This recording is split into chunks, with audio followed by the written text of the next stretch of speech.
just because he's on the team right now, what would you consider giving the 49ers for him?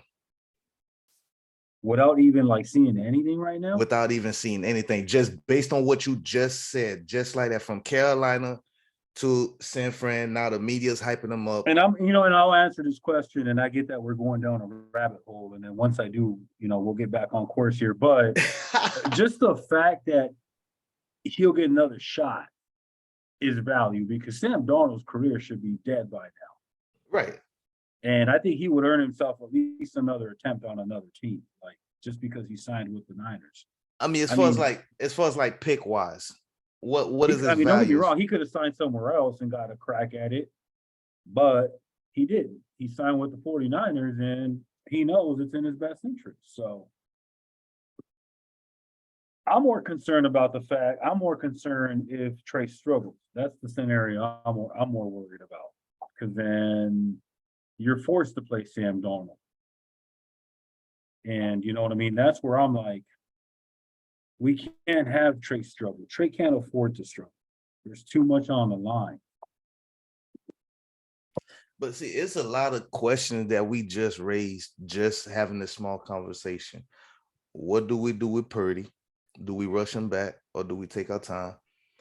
What would Sam Darnold's trade value be? If a team came to you with a third right now, would you take it? Or would you say, nah? Who else we got? Brandon Allen. We haven't even spoken about him, and nobody's really talking about him. So, I mean, does he get shipped over to the practice squad, or do they make room for him on roster? What's going on? I don't think he lasts on the practice squad. Mm-hmm. This guy was Burrow's backup for the last 2 years. Yep. Like, he's not gonna last on a practice squad. He's gonna get swooped up. I think the word out that Brian Griese is actually good at what he does too. And I know it's just been a year, but you can see the drastic improvement. So we might have something with Griese. That's another thing. You're undermining math. Anywho, let's jump over to the running back market, because we can talk about quarterbacks all day.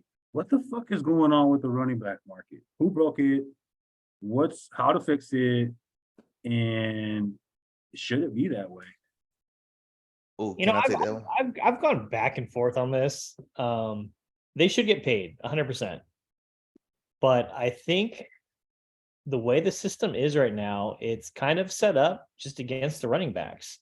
If you're picked in the 4th round, team pretty much has you locked up for 7 years.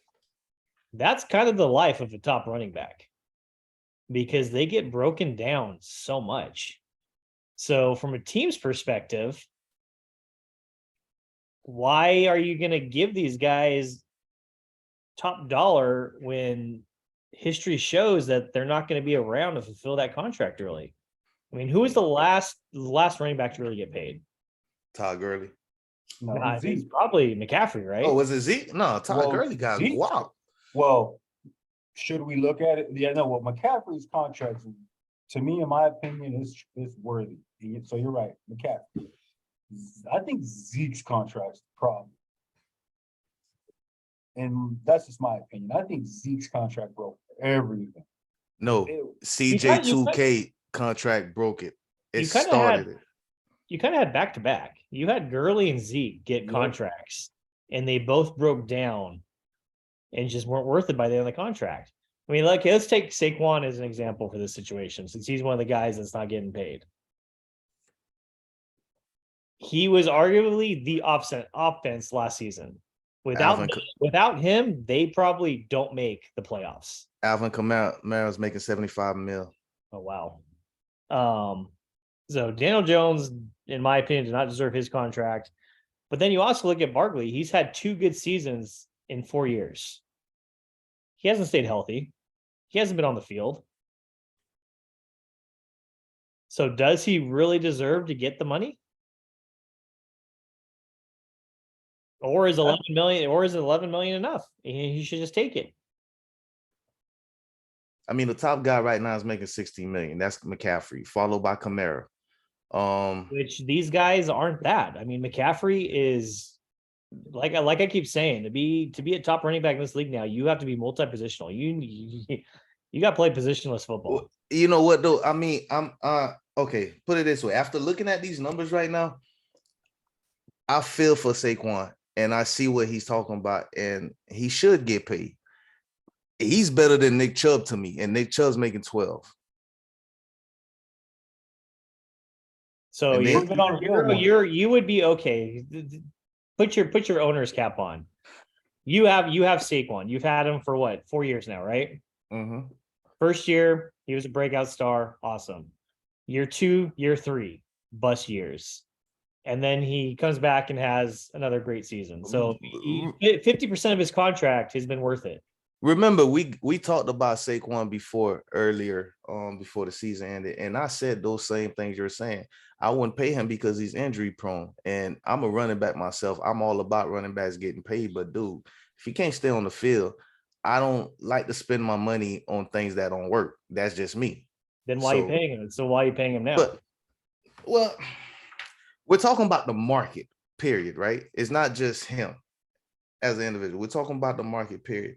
Like the top guys right now is like 4 to 5 top guys that's making 11 plus. And that's Aaron Jones, Nick Chubb, Derrick Henry, Alvin Kamara, and Christian McCaffrey. Is it getting to a point where these owners are realizing they don't need to pay running backs because you can find someone in the 3rd round that's going to produce? Yeah, exactly. These top running backs consistently go down, and their backups come in and do just as good, if not better. I think what it is more so like, okay, if they would give running backs I don't want to say a little more guaranteed, because I mean, okay, let me see. James Conner, his fully guaranteed was 13.5. And Tony Pollard fully guaranteed was 10. Aaron Jones fully guaranteed is 8. Now you go to McCaffrey, Kamara, Henry, and Chubb. 30 fully guaranteed for Christian. 17 fully guaranteed Is that for his Kamara. restructured contract? Because I had problems trying to find what their structured numbers were for him. Yeah, that's it. He'll be void in 2026. Okay. So, but 30 million for how many years? Okay, he got 64 mil altogether, 16 per year, 36.3 total guaranteed, but 30 fully guaranteed. So that was the original contract with Carolina. And that's what's on here right now as a 49ers. I still don't think that's the restructured one. Why are they being really hush about his contract for real? I don't know. It's it's weird that all they said was he restructured, but no details have come out about the restructured deal. Yeah, you called that out, and for real, like why? So I'm like, but I'm with Mike though. I'm with Mike. Nowadays you got to be throwing it. If you're a running back, you need to be throwing a fucking touchdown pass too. It seems like to get paid. Because McCaffrey he's throwing some touchdown passes. He's special. I mean, he's got that extra thing, but I mean, I think it all starts with the QB. The QB market is so out of whack. These teams pay so much to get even what they would consider a mid-level QB that you really have to pick and choose where you pay. Like, not everyone can get paid on a team. These teams don't have enough money to pay a quarterback $50 million, top defensive end $30 million, tight end $15 million, wide receiver mid to $20 million. Like it's all out of whack from the top down. It has to get fixed though, because like essentially what owners are doing is, you're right. There's a couple of factors here. Let's not forget about the history with running backs and violence and all the off the field shit. That's another risk that owners look at that position. Man. I don't know why. Matt, I'm sorry. Why you got to bring running backs they got fucking their screws loose. They are. So that's another. And like Mike said, 49ers freaking draft. They don't even draft running backs. They can go get the freaking janitor and shit and make him a stud. You know what I'm saying? So why? God forbid Christian McCaffrey goes down the season with an injury. Like, I still have faith that Jordan Mason's going to come in there and be a phenomenal running back for us. And it sounds like he's one of those gadget players that can do a little bit of everything. Okay, so Chris Johnson to me broke the market, man. When he started making $53.9 million with the Titans. That was his extension, and then followed by. See, look, with what the you see with running backs, though, what you're seeing with running backs is you're seeing them gradually being pulled out of the first round. How many running backs went in the first round this year? 2? just one, I think, right? One, Bijan, and Yeah. who else? I thought 2 went. Oh, Jamar Gibbs, I believe. Gibbs, yeah, 2. Well, 2 of them. Matter of fact, Gibbs got a fully guaranteed $17 million Those contract. are the I'm guys looking who at. should be in line to get McCaffrey money. If you ain't going first round like that and you don't stay productive, it's like everything else. It should have tiers. So if Saquon sits out this season, which it looks like he's going to, That'll be the dumbest move. So, well, if he sits out and the Giants just look like trash and miss the playoffs, he proves a point to them. You needed me. It wasn't Daniel Jones. It was me. What do the Giants do next season? Do they cave and give him a contract, or they just go, we're franchise tagging you again? I want to go with the route saying that another team trade for him and give him what he wants. But is a team out there going to do that? You look at Eckler as an example. The Chargers gave him permission to go seek out a trade, and there was no market. No one offered anything for him. Like, are Austin, the teams? Our teams. Austin Eckler's not that guy to me, though. Is he Eckler? Is Eckler good outside the Chargers? Does he look? Eckler's not that good, dude. Like Just- that was one of the his dumbest numbers? moves the Chargers made when they let Melvin Gordon go for Bro, him. don't get me wrong, he's good because when you watch, the guy's a freaking fire hydrant. Yeah. But like, is he? I don't know. He's like Wes Welker, where you're like, yeah, you're good, but I don't know. I think I'll pass. Okay, then we can bring up Cook too. No one's picked up Cook. Nobody. Yeah, there's no market. Well, Like Cook, if you look Can I at put the a list, comment on that? go Go for it. ahead. There's a market with Drew. Drew loves Cook. He'll take him to heart. Yeah, Drew. If he's putting together a team, he'll take all the running backs.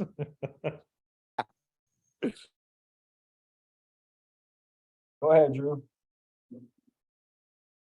nah. Put it this way. But anyways, but back to the list of free agent running backs next year is insane. Okay. So why okay. would a team even need to offer the Giants a trade? Because next year you got your pickings. Okay, first off and foremost, the dumb move for Saquon to sit out is he's leaving almost $600,000 on the table every game. That's dumb. Don't He's leaving what 11.2 million on the table. Yeah, that's Yeah. But I also think that it was dumb of the Giants. I heard the deal that they offered him was pretty much the same money that was what he was going to get in the franchise tags. They could have at least offered him like $1 million more a year, and he probably would have been happy, took the deal, and they would have been fine. Honestly, right now, I feel like if you go ahead and satisfy running backs with guaranteed money, I don't even think they would care what they get paid yearly. You can give them $8 million a year as long as you give them like I want to say between 17 to 20 mil guaranteed or something like that. I think they'll be fine. They won't even cry about it. How's that math work out? You said they wouldn't care. So that math is not math, but You're like, I don't. they wouldn't care if they got $8 million look, if it was a $17 million guarantee. No, the rubber gotta meet the road, though, man. Put it this way. I'm looking at a perfect example of who I can say. Well, I can't really say Bijan. He's a But so while you think of it though, real quick, that's the issue though. That's where you gotta like, okay, running backs want guaranteed money, but they can't guarantee play. okay. And they want to get paid for getting injured, but owners are like, we ain't gonna pay you because you ain't even on the field enough. How does it get fixed? Because Mike's right. Are we gonna live in a world one day where we don't have running backs in the NFL, just like the fullback position? Let me ask you, did you like Cordarrelle Patterson last year? Yeah. Okay. So if I'm looking at his contract correctly, his total value is 10.5 mil. He averaged around $5.2 million. His total guaranteed is $5 mil. fully guaranteed is $5 million. And he played 3 positions. And he played 3 positions. So we're asking running backs to pick up more skill sets now is what we're asking them. But what I'm saying is if I'm guaranteeing a running back. Because you got quarterbacks 17. who can play running back too now. They can play both positions. So that takes away from their carries too. Well, I think that's one reason why the Giants are being stingy with Saquon, because if you look at Josh Allen with Brian Dable, he ran for 1,600 yards or something like that. Right. And I think he's trying to do the same thing with Daniel Jones, or the Giants are wanting to see the same thing with Daniel Jones. They're fucking delusional. Daniel Jones is no freaking Josh Allen. They see him like he is, though, which is for real. Like, That's why? That's delusional. Because Saquon's got like what? How many carries does he get in a game? That's another thing. You're not paying a guy that top money if he's not even breaking 20 carries a game. Which I think last season he did, didn't he? Did he got the ball a lot. He got the ball a lot last season. Well, if he's getting it a lot, then he should be asking for it. But if you're running a read option and expecting Daniel Jones to run with it, then I would be, like he should be a little bit upset too. That team goes as Saquon goes. So, yeah, I said his injuries will hold him back. It's the same thing with Dalvin Cook. They share the same thing, injuries. But Dalvin Cook, don't get me wrong, I love Florida State, but he's no Saquon. Saquon is a game changer in the NFL. So, the way the market is right now, if Christian McCaffrey was available tomorrow, do you think teams would jump on it? Yeah. I don't know. I don't know that I can't say that they will. Well, Christian is also 27 too, so. Yeah, but and he's gonna want that something money. ain't right with the running back market right now, and that's concerning for real. Is it collusion? What's the end game here? Dude, running backs not getting paid nothing. Right, and give it to the quarterback. Give them a little more guaranteed, and they'll be fine. Hell, Raheem Mostert only got $2.2 million guaranteed. Fuck him. Fuck him and his dude. Did you guys all listen to the Playmakers podcast? Of course. You listened to the whole series. Not the whole series, just that clip. Okay, is there video? Is there video? There's no video. It was at the Athletic. They were all the guys. We're sure it's authentic. Yes, it's authentic. It's authentic. It's legit. But it was McDaniels. Sorry, but McDaniels. It does not sound like him, y'all. McDaniels came off is the most egotistical prick that's ever come out of the Shanahan tree. That guy thinks he is football. I mean, about that, man. Do you not see it in Kyle? I mean, I can't go up to Kyle and be like, hey, you can't do that no more. No, you're off my team. You're no longer here. Welcome here. No okay, you know what? But there's a difference. There's still like a humility with Shanahan. Like when if you listen to the whole series, his segments, yeah, he's got an ego and he thinks he's it, but there was still humility to it. Like there was still a piece of it that was grounded. Every time McDaniels spoke, it was just like, it's like his press conferences. He's just this egotistical prick. Like he thought he was like being hidden and that he was the true mastermind of everything. I'm sorry, but that loss last season must have like struck him to the core. I think he wanted to beat Shanahan so bad and he got destroyed. You all saw that picture. That picture spoke a million when they hugged at the end of that game. You could see the deadness in his eyes. There was animosity, and you saw like Shanahan, bro.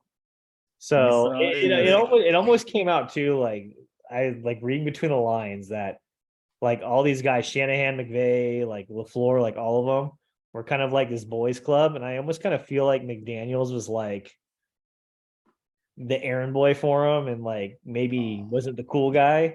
So I just think he has this giant chip on his shoulder, but you know what? You still got to prove it out there on the field. He was not the mastermind of that run game. Worst run game in the league last year. Fuck that guy, Mav.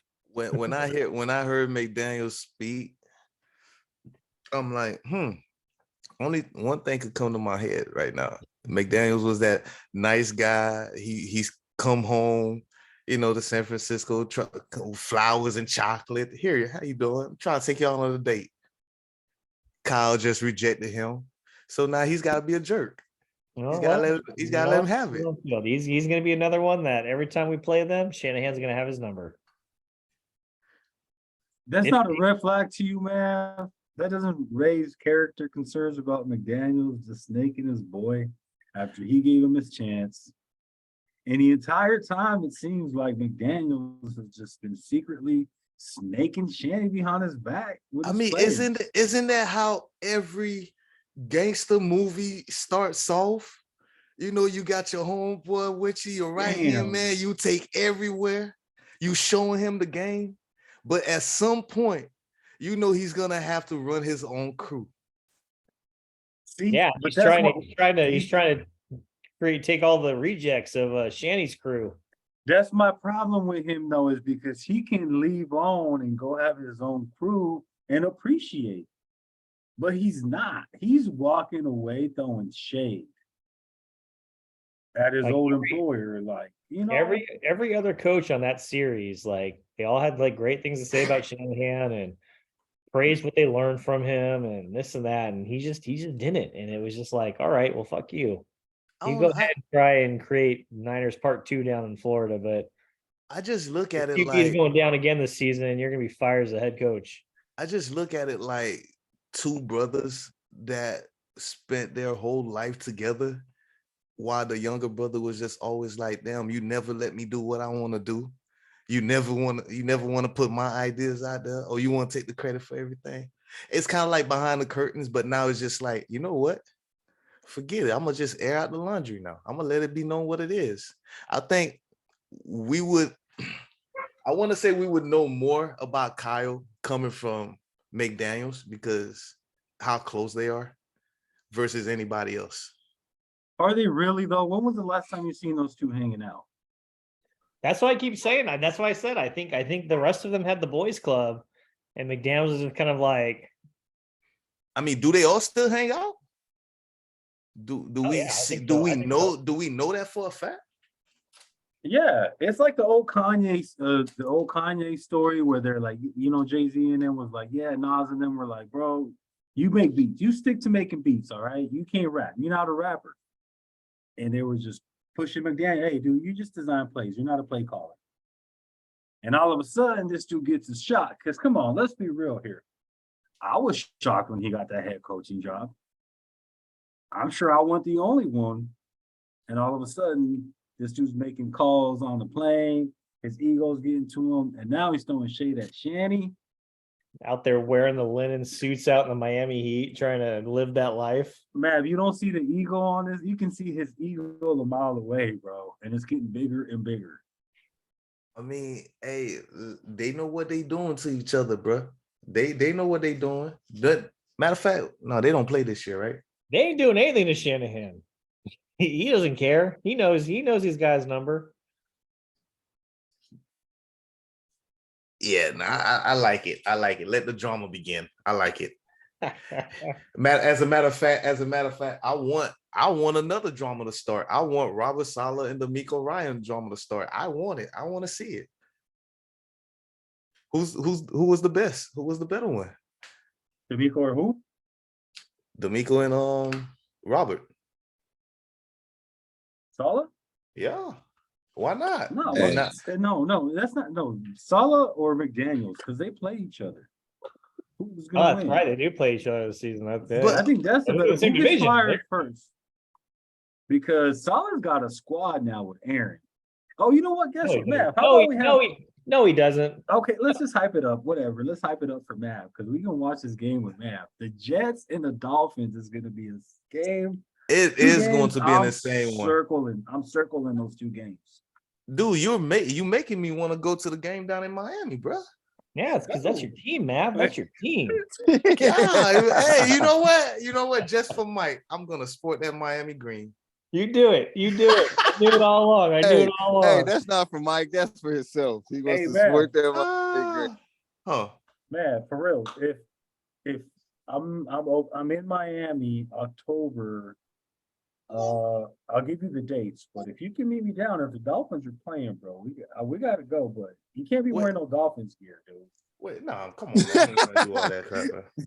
Hold on now. Hold on. Let's get this right now. You say you be in Miami in October. Yep. How far is the drive for you? 4 hours. Ain't that far. Yep, I'll be there for about a week. But hold on though. Isn't the Niners also in town in October? No, that's November. It's in November. And that's November.